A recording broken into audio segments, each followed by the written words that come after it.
Hello guys, അപ്പൊ പുതിയൊരു ഷോർട്സിലേക്ക് എല്ലാവർക്കും സ്വാഗതം. അപ്പൊ ഇന്ന് നമ്മുടെ 27 അൺഎംപ്ലോയിഡിന്റെ പുതിയ പാർട്ടിലേക്കാണ് ഇന്ന് കാണുന്നത്. മഴയൊക്കെ കഴിഞ്ഞ് വീട്ടിൽ നിന്ന് ഇറങ്ങി നമ്മുടെ ഫ്രണ്ടിനെ കാത്തി ഇങ്ങനെ റോഡിൽ നോക്കി ആകാശവും നോക്കിയൊക്കെ ഇങ്ങനെ നിൽക്കുകയായിരുന്നു. അപ്പോഴേക്കും ഇന്നത്തെ പ്ലാൻ എന്ന് വെച്ചാൽ ഒരു 100 രൂപ ഇട്ടിട്ടുണ്ട്. അപ്പൊ അതും കഴിച്ചുകൊണ്ട് കറങ്ങണം. അങ്ങനെ ഇരുന്നപ്പോ എന്റെ ഫ്രണ്ട് വന്നു. പിന്നെ അവന്റെ ബൈക്ക് എടുത്തിട്ട് നേരെ അഴീക്കലോട്ട് അങ്ങ് പോയി. അപ്പൊ നമ്മുടെ പതിവിലും സ്ഥിരം കാണുന്ന സ്പോട്ടിലോട്ട് എത്തിയപ്പോഴത്തേക്കും എന്താ ഭംഗി, മഴയൊക്കെ ആയതുകൊണ്ടായിരിക്കും നല്ല രസം ഉണ്ടായിരുന്നു ഇന്ന് അഴീക്കപ്പോ. പിന്നെ നമ്മുടെ യൂണിക്കോണിനകത്താണ് നമ്മൾ പോയിക്കൊണ്ടിരിക്കുന്നത്.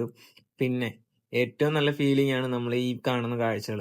എന്നു പറഞ്ഞു കഴിഞ്ഞാൽ നല്ല ക്ലൈമറ്റ് ആയിരുന്നു. പിന്നെ നല്ല റൈഡിങ് ഇതാണ്, കാരണം സ്ട്രെയിറ്റ് റോഡാണ്. പിന്നെ നമ്മൾ ബീച്ചിലെത്തി നല്ല പച്ച മനുഷ്യരെയൊക്കെ കണ്ട് ദാണ്ട നിൽക്കുന്ന ഒരു കുതിര, ഒട്ടകം എല്ലാവരും ഉണ്ടായിരുന്നു. ഇന്ന് സൺഡേ അല്ലായിരുന്നോ, അപ്പൊ നല്ല ആൾക്കൂട്ടം ഉണ്ടായിരുന്നു. പിന്നെ കുറച്ച് കഴിഞ്ഞിട്ട് ഇങ്ങനെ തിരമാലകളൊക്കെ എണ്ണി കുറെ നേരം അത് എണ്ണി ഇങ്ങനെ കുറെ നേരം നിന്നിട്ട് തിരിഞ്ഞു നോക്കിയപ്പോ ദാണ്ട കിടക്കുന്നു.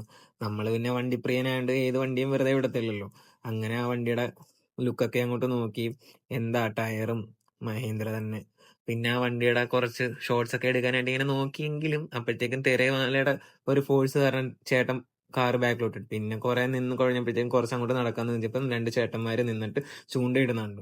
അപ്പൊ അവരുടെ ചൂണ്ടയൊക്കെ ഇങ്ങനെ നോക്കി എന്തെങ്കിലും കിട്ടിയോ നോക്കിയപ്പോൾ അവിടെ ഒരു ചേട്ടൻ ചൂണ്ടയിട്ട് കുഴഞ്ഞിട്ടാണെന്ന് തോന്നുന്നു പുള്ളി അവിടെ റെസ്റ്റിലായിരുന്നു. പിന്നെ കുറെ കഴിഞ്ഞ് ബോറടിച്ചപ്പോഴത്തേക്കും ഇങ്ങനെ ഒറ്റയ്ക്ക് വന്ന് കുറെ നേരം ആകാശം നോക്കി. ഇനി അടുത്ത 28 നമ്മൾ അൺഎംപ്ലോയിഡ് ആയി പോകുമെന്നുള്ളൊരു ഇതൊക്കെ വിഷമം ഓർത്ത് ഇങ്ങനെ ഇരിക്കുകയാണ്. പിന്നെ സൺലൈറ്റ് ഒക്കെ കണ്ടിട്ട് ഇങ്ങനെ ഇരിക്കുകയാണ്.